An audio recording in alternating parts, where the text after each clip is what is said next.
Okay, so the question that I asked myself was, how does racialization measure a society's tolerance for dehumanization? And even though this sounds like it could be a contemporary issue, I also want to make it clear that I'm looking at a particular moment, set of years in the 19th century. And so the lecture is going to have this geographical and historical focus of Cuba in the period 1830 to 1845. And of course, this comes from the research that I did for the last book on freedom uh, um, and slavery in Cuba, freedom from liberation. So I'm going to be, looking and giving some information about that period and geography, and just some basic information that I think you'll need to remember as we go forward. And that is that at this period, 1830 to 1845, Cuba was a slaveholding Spanish colony. I didn't abolish slavery until the 1880s, and it became independent from Spain in 1898 through the Spanish-American War. The other area that I'm going to be looking at is our region, Central and Western New York, in this period. So there's an overlap. In this period, I'm talking about 1830 to 1860, more up to 1850, actually. And just so that you would know that, some dates as well, that New York State abolished slavery in 1827. The British Empire did not abolish slavery till 1832, 1833. And so 1827 is a little bit earlier. And so the period we're going to be looking at and sort of ends with, that I'm going to end my discussion is around 1850 with the Fugitive Slave Act. And its impact on U.S. politics at that moment. So I think I want to talk to you a little bit about terminology. And so dehumanization, sometimes that might seem like a very obvious term, but I just wanted to define it here as a process by which one deprives another person or group of human attributes or qualities. That is to say, independent thought, feeling for others, etc. And some of the practices that are connected with dehumanization are one that might be obvious: animalization. That is to say, to strategically think of a human community as animal or animalistic is one of the ways in which sometimes there's certain ideological sort of strategies that employ this method. One of those that are, in terms of Latin American studies, very early on is to be thinking about Bartolomé de las Casas's brief account of the destruction of the Indies, where it's a text that's been very important for telling us about, the ways in which the indigenous communities are complex communities. And so what you do have happening in the text, though, is Las Casas thinking of the Spaniards as wolves and the indigenous as sheep, and he consistently uses that. And so the animalization could be, considered one of those dehumanization practices, and in that case, in Las Casas' case, for particular ideological reasons. Another way for us to be thinking about dehumanization is in terms of moral disengagement, and so I'm drawing that from a psychologist, Albert Bandura. This is a, it's an essay that was written in 1999, but it's sort of come back for certain psychologists because more recently, because it's talking about dehumanization as a form of moral disengagement. Now, the reason I can appreciate that term of moral disengagement is because of the ways in which the processes of racialization in the Americas, right? So these processes of racialization, which created the modern conception of race, began in the Americas, right? Began around the plantations and even before the plantations. And so the kind of moral disengagement you would get is, for example, in the case of Native Americans who the Spanish, when they first got there, couldn't put them into a particular category, couldn't figure out what category to put them into, and specifically because the way of differentiating humans at the time was on the basis of religion. So you distinguished people if they were Jewish, Christian, Muslim, or pagan. And so the idea of thinking about them, the Native Americans as pagans, is one of the things that they attempted to do. But in doing so, it's very interesting that the questions that the monarchy came to the Americas with, initially was to think about what responsibility does the monarchy have toward these peoples who, in a sense, shouldn't have been there because they weren't mentioned in the scriptures. And the Americas, it shouldn't have been there because they weren't mentioned in the scriptures. So, how to sort of identify who these people are. The question that made sense to them was to say, what is my responsibility? The monarchy would be saying, what is the responsibility of the monarchy to these peoples? That is to say, are they going to be my subjects? Are they going to be vassals? Right. So the question was one about the moral responsibility, right, of the monarchy. But in the course of the early part of the 16th century, you get that question changing, and that question is being changed to, what is the nature of the Indian, right? What is the nature of the indigenous communities? And by doing that, you stop asking that question of moral responsibilities to that population, and you're beginning to think about the ways in which you can be looking empirically at these communities, especially anatomy, and thinking of ways in which there's a difference. So you're getting a sense now with which to ask what is the nature of the Indian, and then later on what is the nature of the African slave, becomes part of a new question that is being asked, in which when you ask that, you're disengaging yourself morally. You're no longer thinking about your responsibilities as a monarchy toward these communities, but you're finding ways now to distance yourself from the object of analysis, which in this case, as I mentioned, was the Native American community. So when you have, at that particular point, also when you think of dehumanization as creating moral alibis to conceal immoral behavior, one of the examples would be to say, for example, that the indigenous or the African slaves were natural slaves. That is to say, they're based on ideas, for example, such as Aristotle's in Politics, where he talks about natural slavery.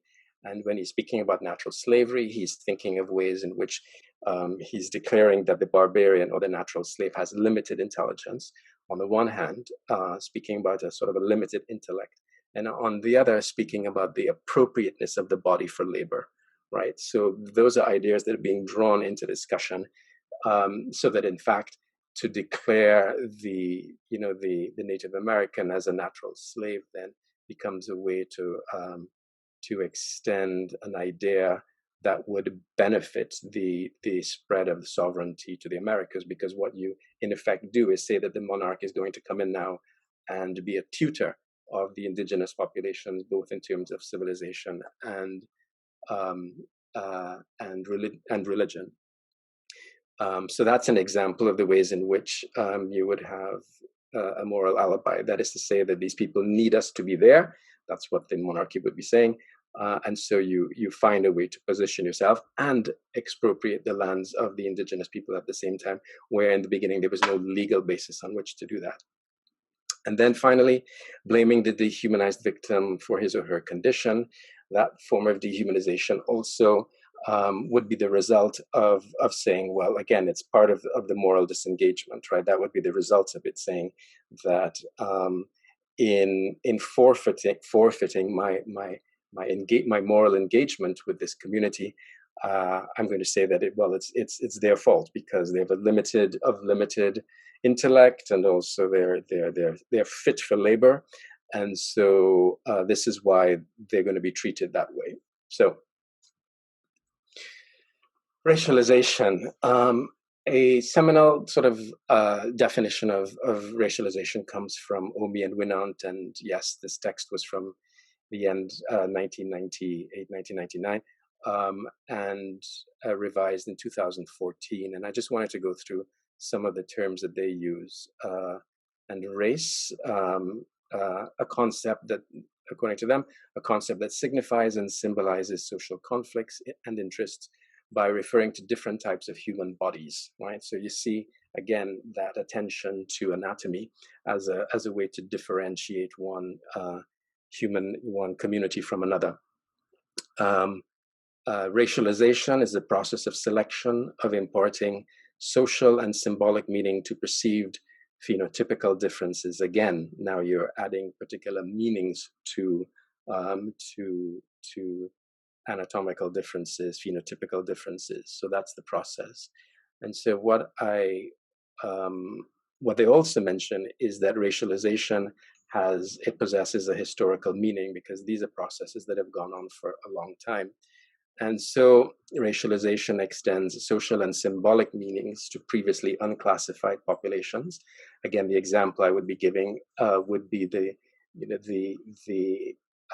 Native American populations when Europeans first arrived, and not having a category for them. So they're now finding ways to racialize them. And of course, again, the word race or racialization wasn't used in the 16th century, and that comes much later.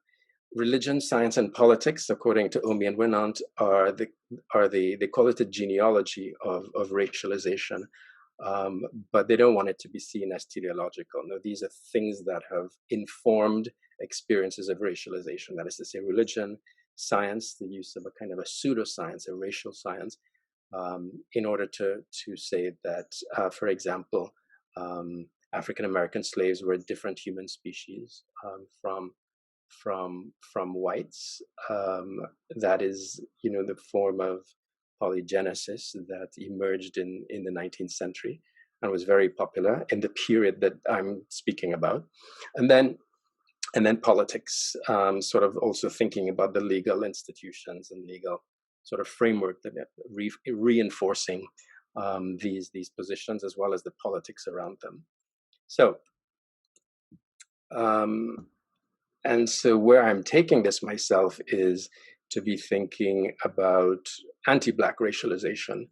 And I mentioned earlier that in the 16th century, Native Americans and African slaves were the first to be subjected to these modern processes of racialization. There's literature on that. One of the texts that I think about is Jacqueline Batalora's Birth of a White Nation, which came out in 2013. Anyway, I have it as further reading for you. And this is where she's pointing out the legislation, like in 1681, the kind of anti-miscegenation laws in the state of Maryland that for the first time used the word white as a way to distinguish a human community. And so by effect, you're also creating not just whiteness, but blackness, right? So these are the ways in which you're beginning to get a differentiation in the Americas again. That that we can identify as sort of modern processes of racialization. And so I already discussed the second item here, that Native Americans and enslaved Africans in the early modern period were being considered natural slaves for ideological reasons, and that is to say, the need to extend European sovereignty to the Americas involved ways of figuring, of describing Native Americans, and later on the importation of African slaves as natural slaves, slaves naturally because of the characteristics that I mentioned earlier. And so when I think of anti-Black racialization as well, I'm also wanting to call it by its name, which is a moral alibi. And so the thinking on the plantation, for example, was the African slave was to blame for his or her condition, and that they were better off on American plantations as opposed to being in Africa, right? So that notion that Southern slaveholders had,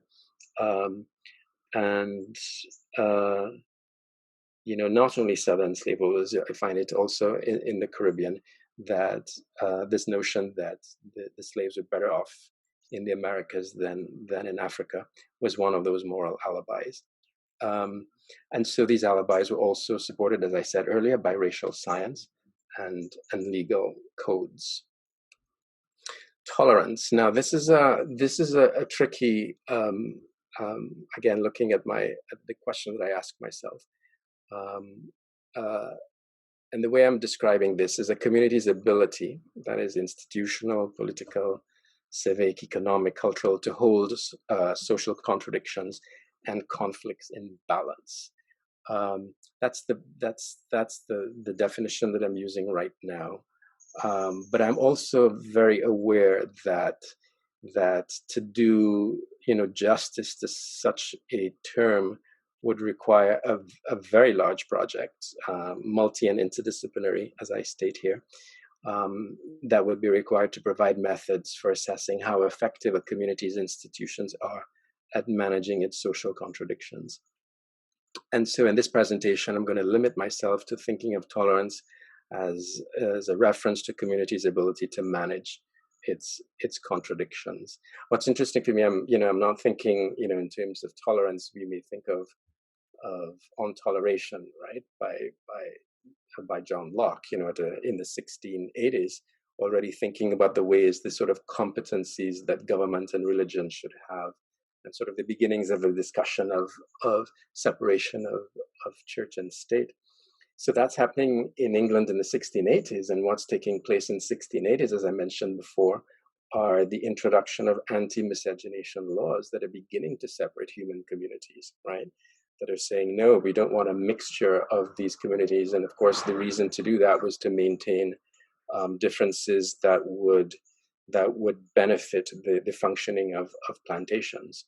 So that in effect, especially after Bacon's rebellion, the idea that white indentured servants and African slaves could come together and rebel against the powers that be was something to be avoided. And so anti-miscegenation laws came in to try and separate the groups, so that in fact, when you're thinking about whiteness, then it includes those in power and those at the bottom, meaning the indentured servants at the time, and sort of separated off from African slaves. So in any case, this is what's happening in the 1680s.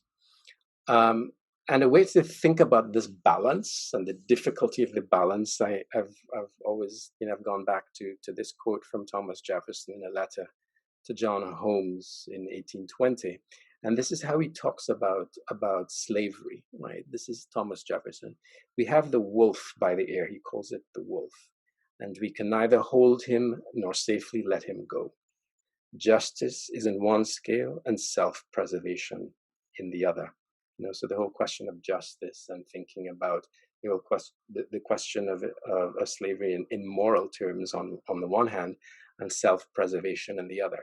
He himself as a slaveholder, and the southern slaveholding states are thinking of ways to preserve their economic welfare, their culture, etc. So I was interested in thinking of this scale as a way to proceed in looking at the context that I have in mind.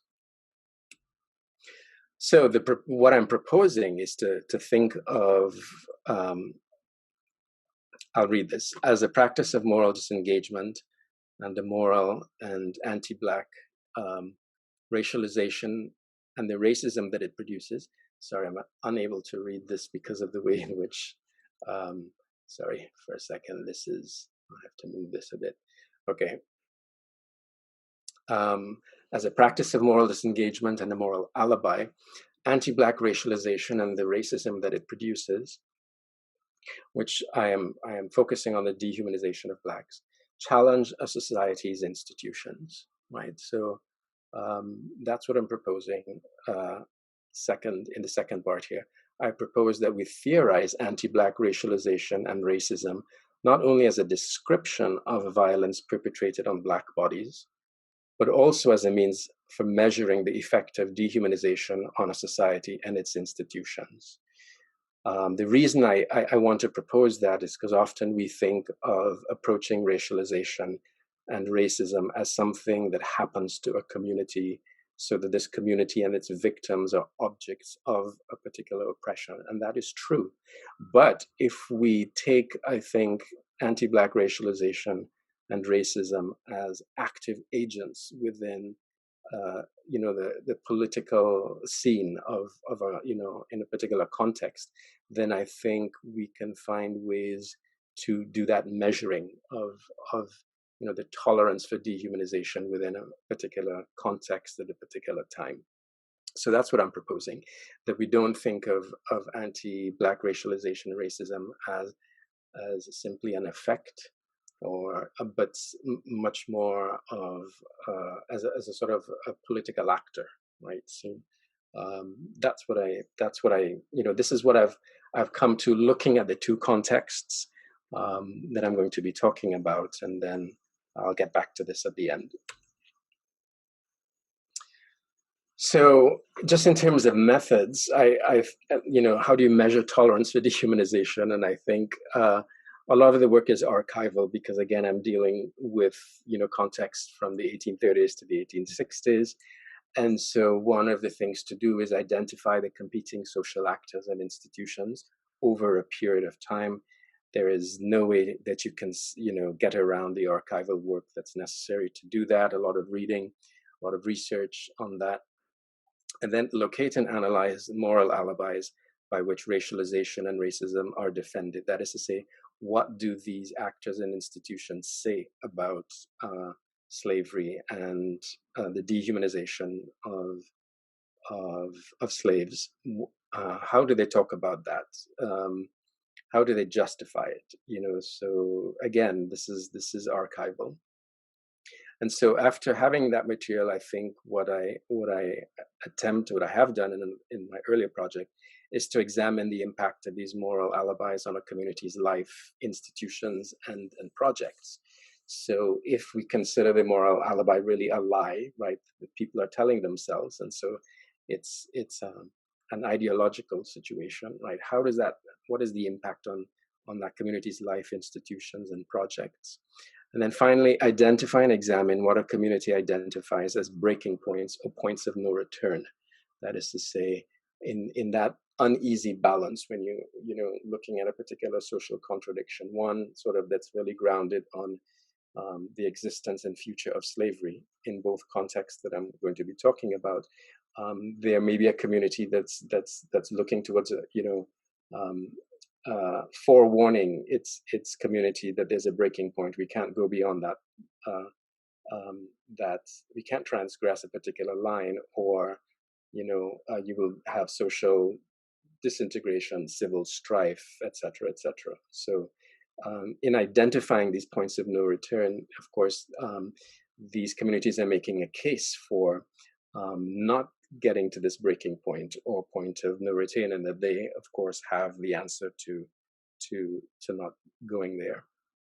So these are the ways I've been thinking currently about how we would speak about that measurement. And so turning to the first context, which is Cuba in this particular period of 1830 to 1845. And the title I have here is Structural, and you notice I put that in quotation marks because I'm not happy with it. Structural Agents, Dynamics of Anti-Black Racialization, because I realized, the extent to which I'm going to be, talking to you about a particular scale in which they're opposing sides, but at the same time, it's not structured in such a hard way as these slides will indicate, and that's why I try to put the word of dynamics in there. To speak about this subject, because none of these agents are stagnant, or so they're in competition, they're in dialogue, in conflict with one another, but for the sake of just describing some of the sort of the antipathies, the oppositions at this particular moment in Cuba, I decided to list them in this way. So in terms of the pro-slavery forces, it makes complete sense that it would be, since Cuba is a colonial possession, that the Spanish colonial government directly from Madrid would be in favor of slavery, and not only to keep up the immense profits of Cuba at that particular moment, especially after the Haitian Revolution, where once Saint-Domingue or Haiti had been the most important wealth-producing colony, European wealth-producing colony in the Caribbean, then that switches to Cuba afterwards. And so the Spanish colonial government, now with its last colonies, right, because the others on the mainland have already gained independence, so that in fact only Cuba and Puerto Rico within the Caribbean are in this position. So that the Spanish colonial government is very jealous about maintaining its regime and power on the island. So Spanish commercial agents as well were interested, because of course, just speaking about the shipping of materials, of slaves, and the banking that went along with that, they were also interested in maintaining slavery. And so, of course, would be the Cuban slaveholding bourgeoisie, right, who were very wealthy planters. And to give you a sense, I mean, the wealth that was coming into Cuba at that moment, and especially for sugarcane planters, was so important that the kind of income, if you were to do it in the sort of a per capita way, this bourgeoisie would have been as powerful as the bourgeoisie, economically powerful as the bourgeoisie in New York, Philadelphia, London. It was that amount of wealth that was coming into the island. So these more or less are the groups that are in favor of slavery. And I'll get back to the reason that the Spanish colonial government is insisting on maintaining the slave trade, even though that was difficult after 1807, when the slave trade was outlawed, but you're still getting kind of shuttling around of contraband, in the Caribbean as well as the Americas. Sometimes American ships are supplying Cuba with slaves. And so, just thinking of the anti-slavery group, clearly the slaves are interested in being free. The free Black and colored population, which is quite large, especially in Havana. And so this is a population that it was said that every sort of trade that you depended on, services and trade in Havana, for example, from the time you're born to the time you die, were covered by small shops and tradesmen and so on that belonged to this free population. And so they also had interest in getting rid of slavery. And so what you also have is a group of enlightened Cuban bourgeoisie. They were reformists, compared to what I said here in the previous slide, the Cuban slaveholding bourgeoisie, for the most part, which was the larger group that was interested in maintaining slavery and its income. The enlightened Cuban bourgeoisie were more, they wouldn't go as far as abolition, but they were reformists, because they're trying to think about the ways in which Cuba at some point could become an independent nation, just like the other former colonies of Spain on the mainland. And so they were the ones, that were thinking about the possibility of independence. And then finally, foreign abolitionist agents. They weren't many, but they caused a lot of anxiety to the colonial government. And because of the agreement of the end of the slave trade in 1807, there was always somebody assigned to Havana to just be a sort of superintendent of freed slaves, just to make sure that things were above board in terms of slave labor on Cuba. And so they caused a great deal of anxiety for the colonial government. So, as I mentioned, the group of they called themselves enlightened bourgeoisie. That's why I had it in quotation marks. considering this question: should Cuba seek independence from Spain? Again, the idea to to be able to think about that is the rest of the former colonies on the mainland did declare and gain independence from Spain. And so Cuba and Puerto Rico were still in a position of being colonies, Spanish colonies. And so to even pose this question at this moment was interesting, because it's not to say that this enlightened bourgeoisie didn't have the economic wherewithal. Some of them, it's not, again, some of them also had slaves while they were pursuing this kind of reform that would be thinking about a day when there would no longer be any slavery and perhaps no longer be a Spanish empire to answer to. So they were the ones posing this question. But at the same time, and slavery was at the center of the answer for them, right? The pro-slavery strategy, and that's why I mentioned the colonial government, they wanted to ensure that there was a good supply of enslaved Africans or just blacks on the island, because this was the problem, the dilemma for the enlightened bourgeoisie, which is the second item there. The enlightened bourgeoisie rejected independence from Spain because they could not or refused to imagine sharing political power with former slaves and a free colored population. So the point being here that given the opportunity to think about independence, move toward independence, they were stymied in that project by prejudices against the black and free colored population. And so this is one of the ways in which we might want to think of the things that they're holding in balance, right? And so for them, during this period, again, 1830s and 1840s, their dilemma was more of should Cuba remain a Spanish colony, or should it facilitate annexation to the United States, right? That is to say, become part of the southern slaveholding states. And that, of course, was only a possibility until about 1860 and the Civil War in the United States. But at this particular point, they just said, no independence, can't imagine it. And then thinking of the ways in which, okay, if we have to remain a Spanish colony, these are the demands that we're going to make on the Spanish government. And so you had cases as well in which this enlightened bourgeoisie sort of had a veiled threat or posited a veiled threat to Spain by saying, well, if you don't take care of us well, saying that to the Spanish government, then, we'll do our best to annex ourselves to the United States, So in any case, at the center of all of this is the role and the fate of slavery within an independence movement. Somebody who's written on this very well is Ada Ferrer, a historian, whose book is called Insurgent Cuba. And again, I have that in the list of further reading, which you'll see at the end.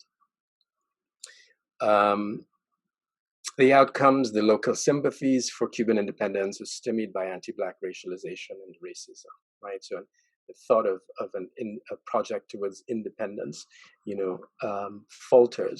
fails because of the inability to imagine an independent nation that would have both, Black, white, and colored population holding the reins of power. Now, a very different outcome, one that you couldn't even anticipate in the case of the United States, is 1844, and that's why I end the period as in 1845 in looking at Cuba, was the escalator conspiracy. There's still debate about whether there was a conspiracy at all, but this is what the colonial regime called it, saying that because there were abolitionists looking around, U.S. interest perhaps in acquiring Cuba. The British abolitionists are trying to take the island away from Spain because they were jealous of the profits that the Cuban sugar was fetching, etc. So all of these things came together with a crackdown in which the colonial government gathered together people who they thought were interested in independence and abolitionism, And in the case of the free colored population, which was a sort of a petite bourgeoisie that was forming at that time, these were the ones that they cracked down on, because this was a petite bourgeoisie that was already gaining economic clout, right? And at some point would be asking for political rights, you know. So this was the population that the colonial regime cracked down on. And the name escalera refers to the ladders that they used to tie the prisoners or people that they wanted to interrogate. They would tie them there and whip them. So instead of actually the name of somebody, you know, who, you know, somebody who, a rebel who would, the conspiracy would be named after, they're actually naming the conspiracy after the method of torture, basically, by which they tortured these free colored people, and got rid of their leadership, you know. So this was the end of even the enlightened bourgeoisie thinking of anything close to independence. Many of them went into exile, and so it's with that sort of might that comes down from an authoritarian colonial regime that just ended. That was the point of no return. They determined the breaking point, the point of return would not come, and that they decided that they would stop all sort of, you know, musings about independence and abolition on the island. So I want to switch to our region, which is central New York and Western New York. And so the work that I've been doing has been mostly teaching an Underground Railroad seminar, but beginning to do some research in the area. And you can see the way in which, you know, there's an arrow that goes through New York and then up to Buffalo. That's the one that's connected to us. And this, you know, while this map is good because it gives us a sense of the directions of fugitives, of freedom seekers wanting to head north.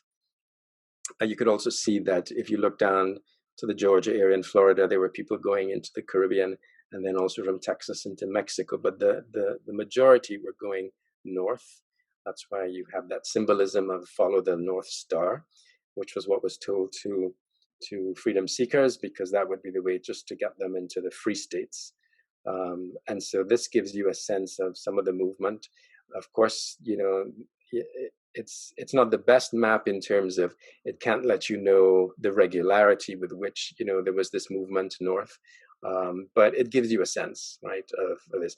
And we're talking about roughly, you know, it's really a guesstimate of between, you know, 1,000 and 5,000 a year, you know, escaping between 1830 and 1850, 1860, sorry, into the north. It's a guesstimate because the Underground Railroad was clandestine. Nobody was going to give a lot of details about the numbers, even though the numbers tended to be elevated because in the north, in the free states, they will want to elevate the numbers of people escaping to say to the South, well, you know, look, you Southerners always say that the slaves are happy where they are, and so how do you account for so many people fleeing?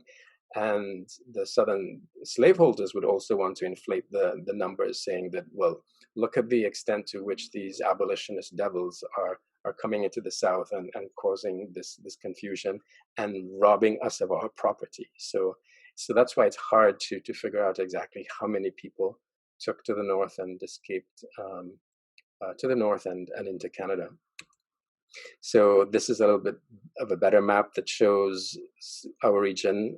Well, it's not a better map, but it's what I have. And you can see Ithaca just about in the middle of the map.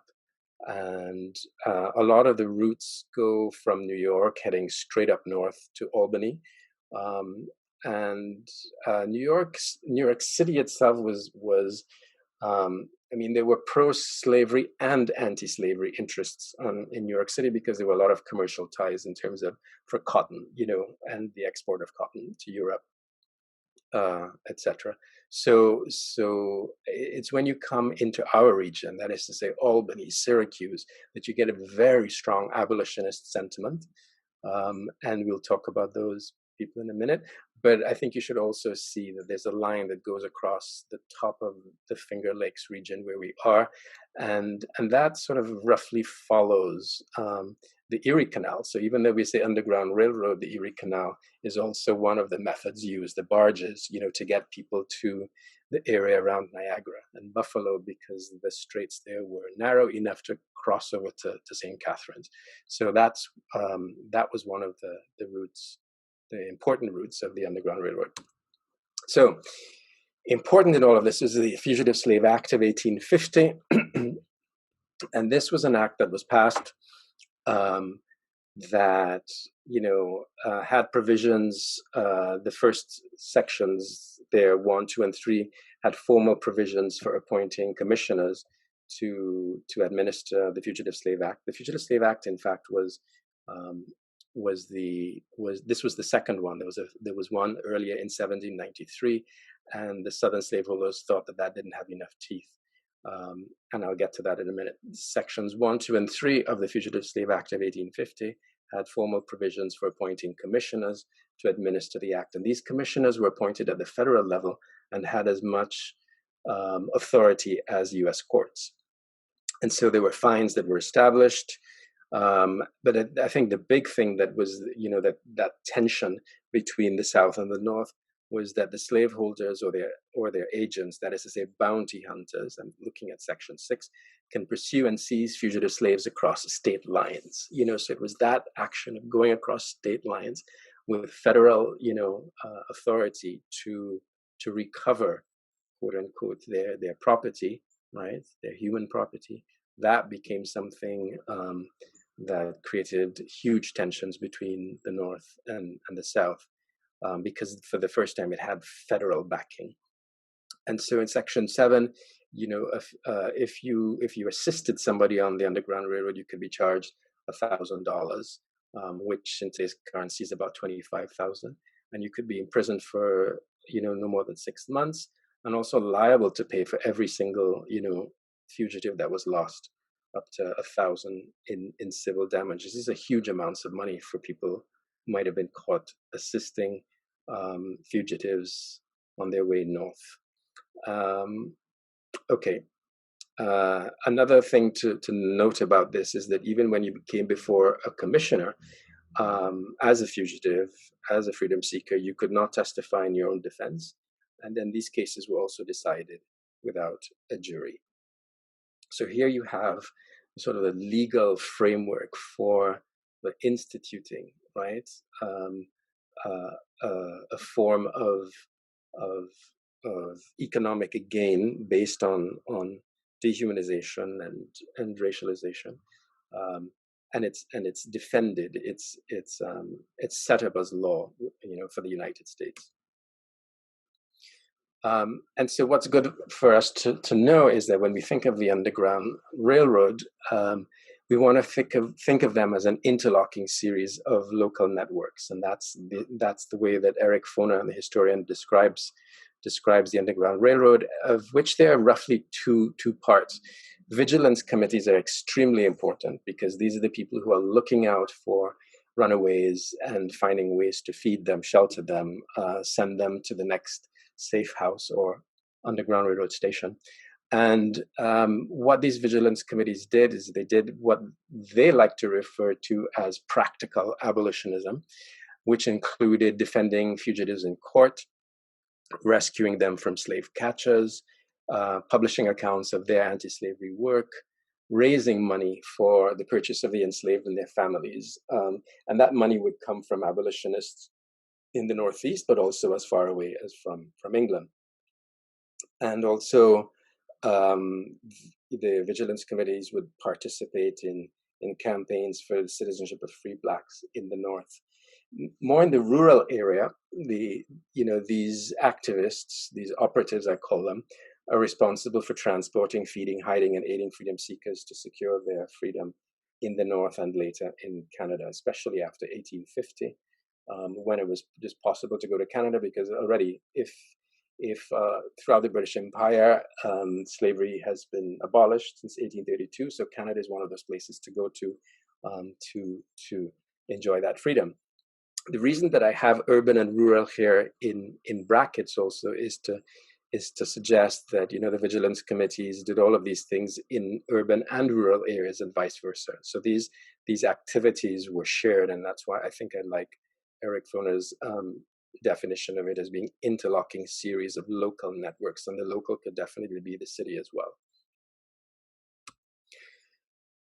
And so within this US context, when we're thinking of, again, that scale, that sort of, you know, the opposition, it's clear that the pro-slavery group would be the Southern slaveholders, not just only the plantation owners, but everything connected with the services around the plantation, and defending themselves on the basis, and they thought this right was sacrosanct, the right to property.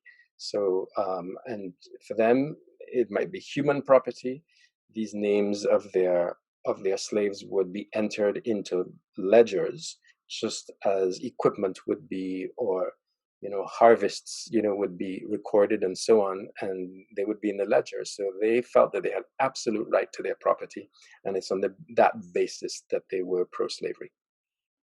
And then, as I said, there were northern commercial interests in cotton, for example, that they had investments in making sure that you know, cotton got to New York City, cotton got into the trade with Europe, and it was a very profitable one, especially after the discovery of the cotton gin in the 1790s, and slavery, you know, sort of booming once again, just to be able to supply cotton to manufacturers in the United States and abroad.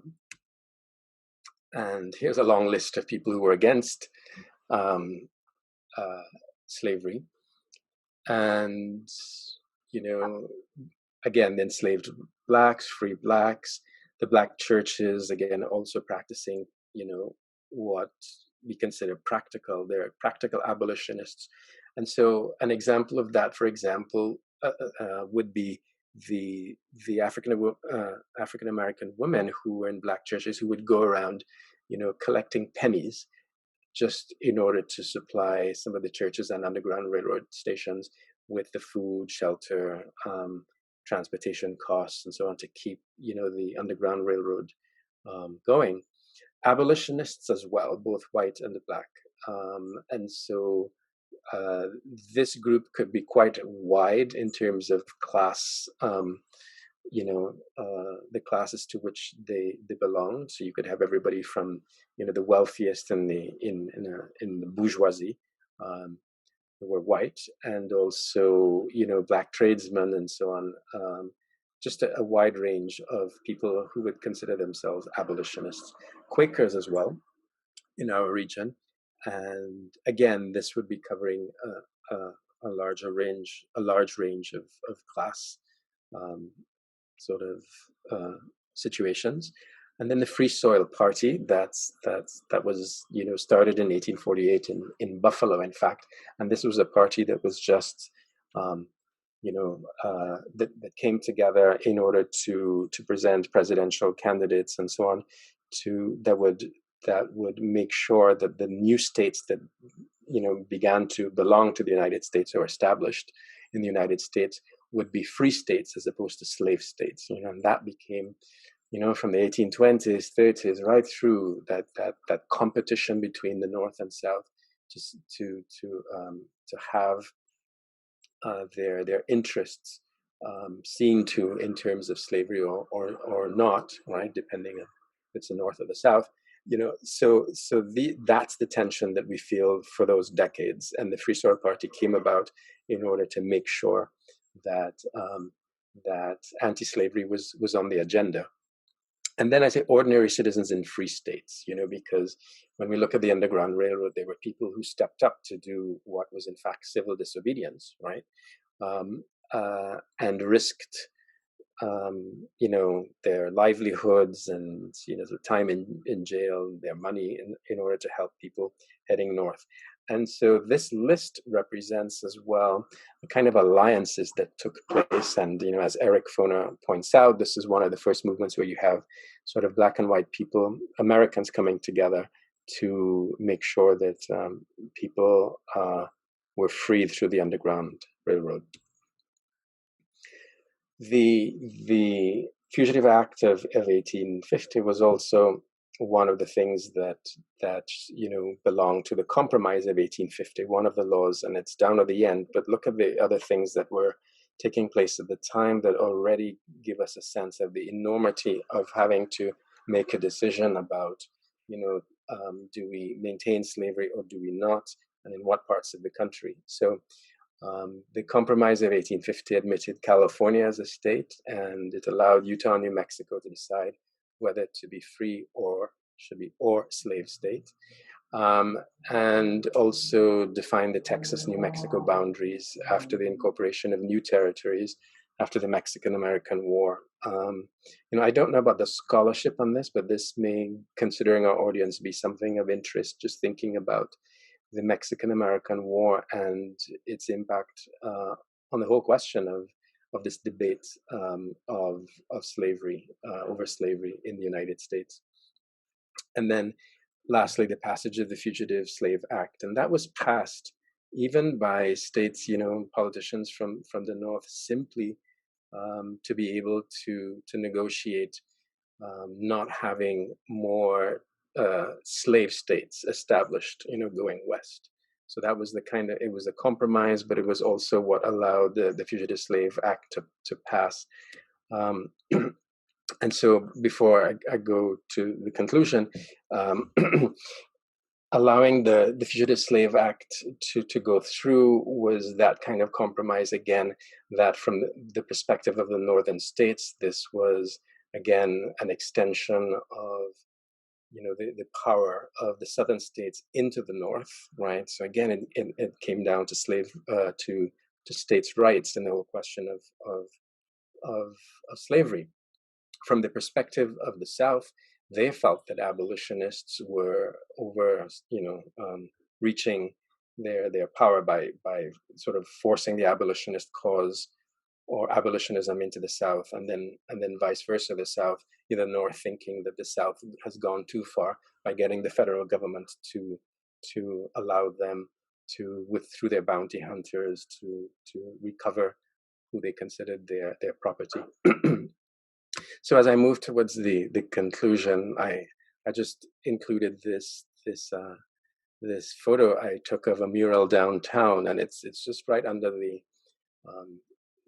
underpass that State Street goes along downtown, and it's this Harriet Tubman who'd been in the region several times here on her missions, either to rescue people from the South. She went down about 13 or 14 times and rescued close to about 75 people on these trips, but also facilitated the escape of many others.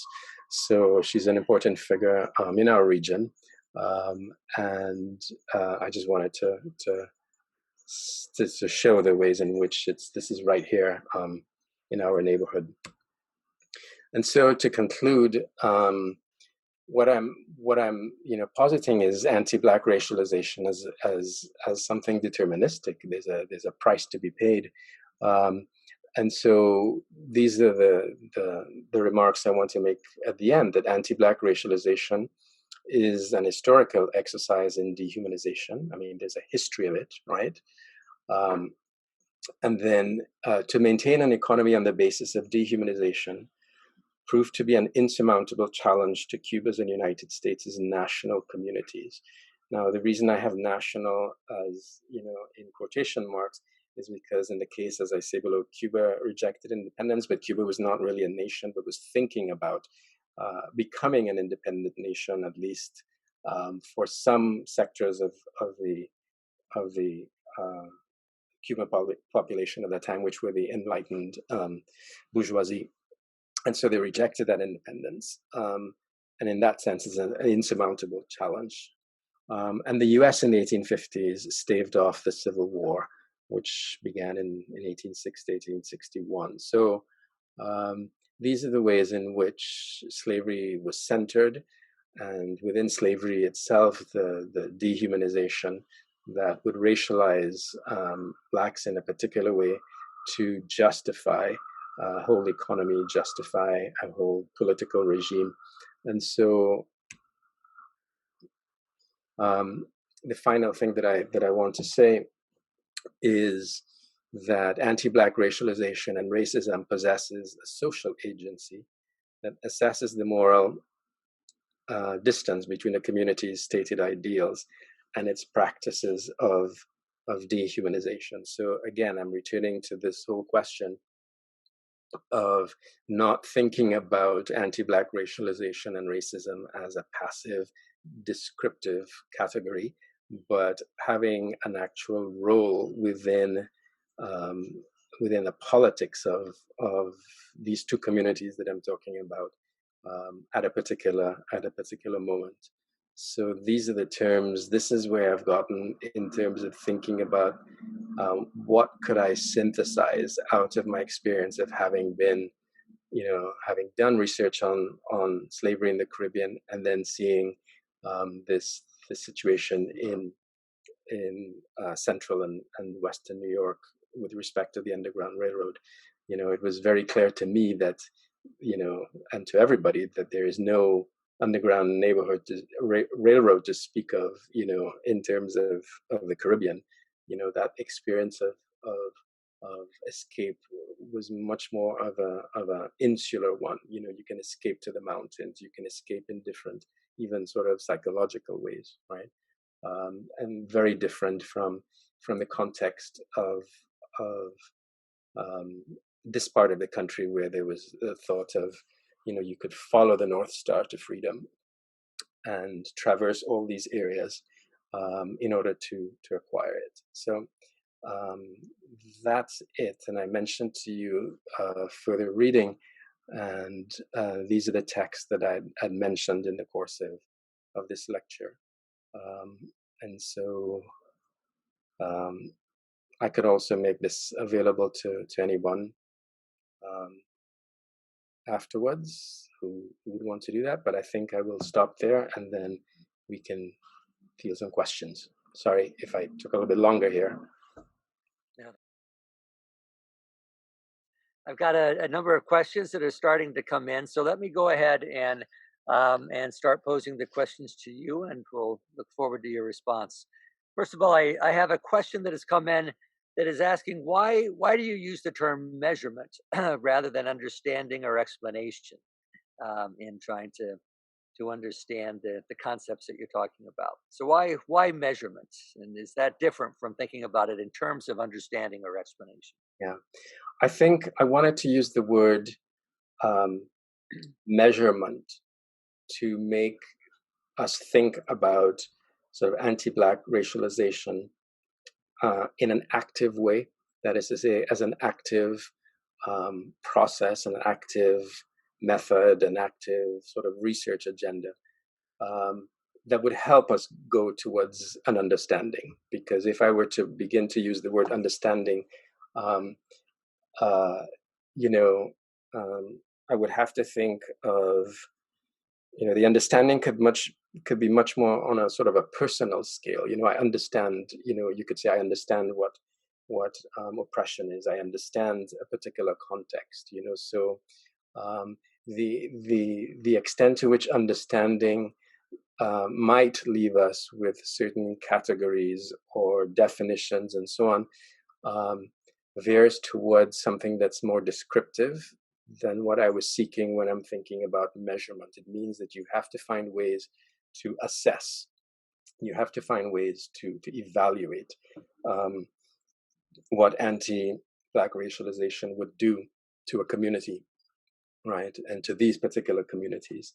So that's what I'm looking for, and as I said, this measurement would have to do with going to the archives, finding that material, and sort of reading for the ways in which these moral alibis, the dehumanization, for example, play a role, an active role in the way people are thinking about their community, right, and the future of that community. So it was a preference for thinking of something more of an active going out and getting that information to analyze, right, a particular context. Okay, thank you. The next question, it says, where is the place of double consciousness in moral disengagement, if it exists? It's a basic idea of double consciousness? Does that play a role in your analysis? Yeah. Okay. Double consciousness would be, yeah, I haven't thought of putting those two together, double consciousness and moral engagement. Let me begin with the moral engagement, right? Thinking of the term moral engagement as a way to understand how dehumanization works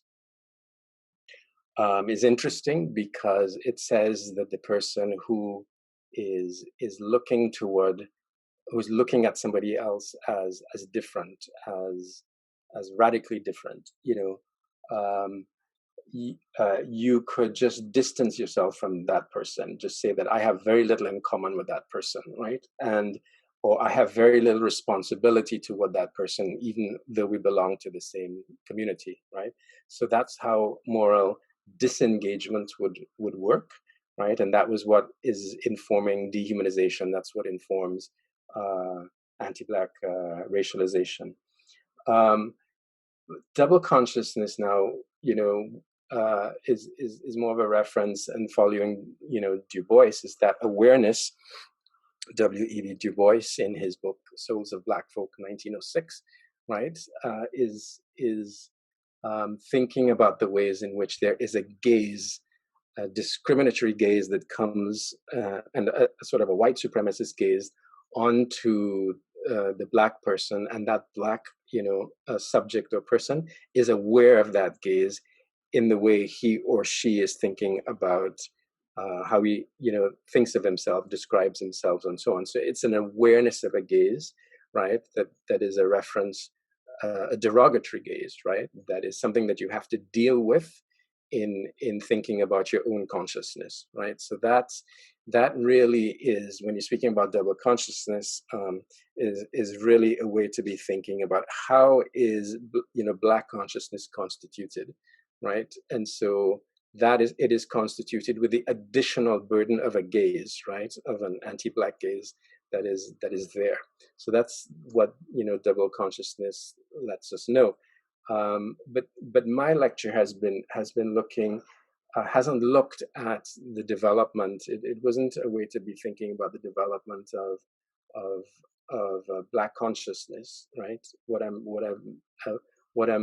trying to do is to sort of think about, obliging us to be thinking of that, that racism, that anti-Black racialization as, something that is so powerful within these particular contexts that it affects, the very sort of ideals that it corrupts the ideals that a society would have. So I guess the lines of inquiry are different for me, in this presentation. Yeah, that's a good question. Thanks. Okay. The next question that has come to me, it says, thank you for this fascinating comparative history. You argue that anti-Black racialization has a social agency in shaping the trajectory of society's political evolution. How do you assess the relationship between this agency of racialization and the other structural factors you mentioned in your historical accounts, e.g., the fractured class interests of different groups, etc.? Do you see either racialization or class structures as having a more fundamental historical agency? Yeah, so that we have been educated on class structures as having that kind of agency, to be thinking about class and particular groups, economic groups, as having a particular an agency, and so I think what I'm trying to do is think of that activity of anti-Black racialization as having an agency, and I think you said that by thinking of it as having a social agency.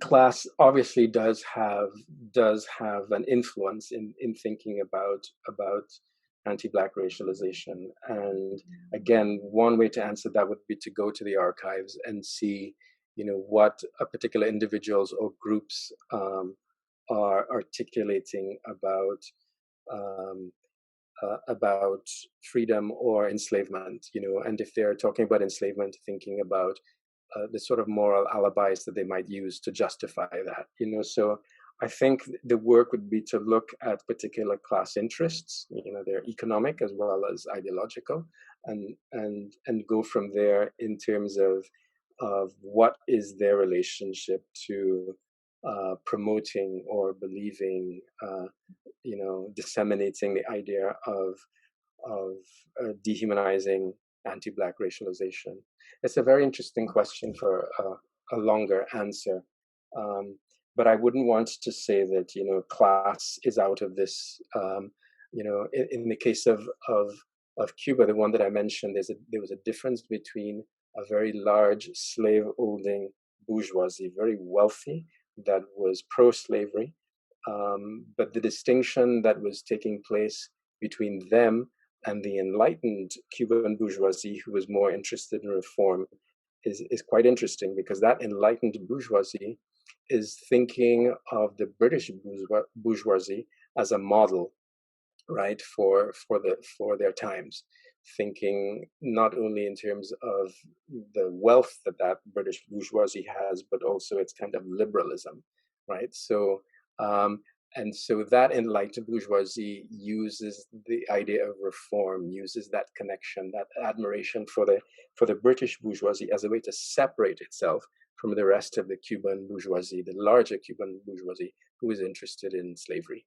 So that's an example of the way in which, a close look at class, and also the conflicts within a particular class, would help us to understand racialization and racism. Yeah, that's a great question. Okay, so we have just a couple of minutes left in our allotted time. I have one more good question that has come through to me, so let me go ahead and pose that. It says, I'm curious how different approaches to manumission in the Cuban or US context might speak to these notions of dehumanization and racialization. It seems that the notion of manumission might be seen as a tiny glimmer of humane practice within the inhumane larger structure of slavery, or could one argue that laws around manumission somehow reinscribe dehumanization itself? Yeah, so in the case of Cuba, for example, the closest, the enlightened bourgeoisie were the ones who would have thought about manumission as something of the future, to begin to get rid of slavery. And one of the reasons that they wanted to also get rid of slavery was their thought was, and this is where the anti-Black racialization comes in. Their thought was that once you get rid of slavery and you begin to introduce white immigrants, then you slowly whiten the island, right? So that is the way in which manumission was going to function for them, in terms of a whitening of Cuba.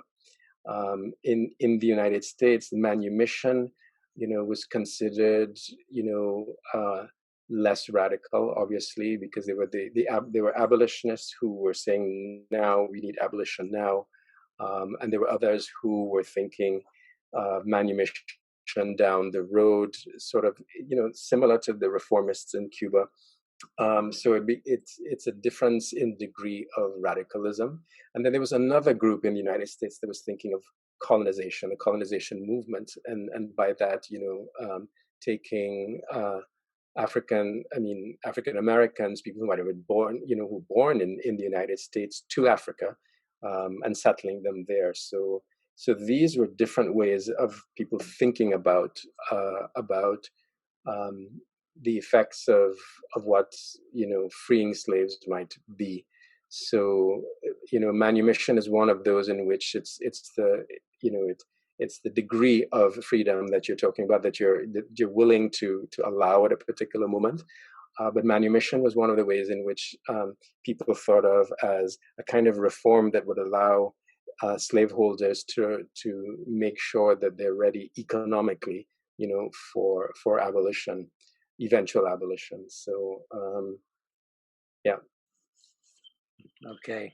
Well, thank you, Gerard. This has been a great session, and it's really been wonderful to have you visiting with us here at in the Latin American Studies program. I know a few people have sent in notes inquiring as to how they might be able to contact you, but let me just repeat: Professor Gerard is a professor in Romance Studies as well as the Africana Studies and Research Center here at Cornell, and his contact information, you can find him there on the websites. And I should also mention that we're going to be doing a series of programs and seminar presentations this year on issues of race and racial identities and racial inequalities in Latin America and the Caribbean. So I encourage everyone to keep an eye on our website where we list all of our upcoming events, because this is really the first in a series of events that'll be putting some of these questions on the table. With that said, our next event is next Monday. A reminder, a public issue forum at 4 o'clock Monday afternoon on the U.S. elections and their implications for U.S. policy and relations towards Latin America and the Caribbean. Gerard, any final words? Go ahead. Yes, I just wanted to thank you all for the opportunity to risk this proposal that I'm doing. That I mentioned to you that this is the first time I'm actually trying to compare the two regions and two moments in some particular way. So and the questions were very good. So I really want to thank It's great to see this kind of comparative work. It's really wonderful to see it. So great. Well, Thanks. We appreciate you being with us. Thanks everybody for joining in, and we'll see you next time. Thank you. Bye-bye. Goodbye.